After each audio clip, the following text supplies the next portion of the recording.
Speaker Mohammed Bagher Ghalibaf, according to Israeli officials. Iran's position on a ceasefire has not changed formally. Its parliament speaker said Tehran is certainly not seeking one. What has changed is that 24 days into a war the Trump administration predicted would take 4 to 5 weeks to end the fighting are active but unresolved. The window that was supposed to close this war is still open. Iran is still firing, and the weapons it is firing now are faster and harder to stop than the ones it started with.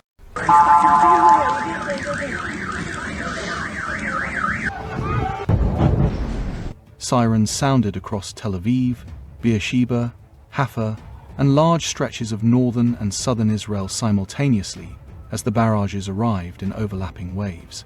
Hezbollah launched 2 separate rocket barrages from southern Lebanon into the Haifa area the same morning, timed to compound the pressure on Israel's air defense operators, who were already tracking incoming fire from the east.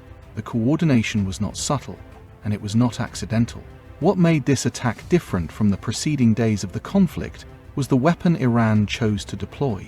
The IRGC confirmed it had employed the Fatah series of hypersonic missiles in recent strike waves, including the Fatah 1 and the more advanced Fatah 2 hypersonic glide vehicle. These are not conventional ballistic missiles. A standard ballistic missile follows a predictable arc, climbs to its peak altitude, and descends on a trajectory that Israel's Arrow and David's Sling interceptor systems were specifically engineered to track and destroy.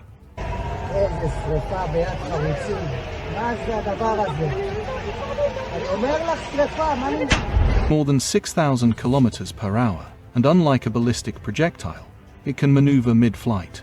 It does not follow a fixed arc. It can shift its trajectory as it descends, meaning the interceptor fired to destroy it at one predicted location arrives at a point in space that the missile has already left. Iran said its hypersonic strikes shook the shelters across Tel Aviv. Iranian state media released video footage of the launches. The timing of this escalation connects directly to a problem that has been building inside Israel's defense architecture since the first days of Operation Epic Fury. The Wall Street Journal reported, citing a senior US official, that Israel is running critically low on Arrow interceptor missiles, the specific system built to handle long-range ballistic threats. The shortage stems from the sustained volume of Iranian fire over the preceding 3 weeks, combined with the limited production capacity for Arrow interceptors, which take time and significant industrial resources to manufacture.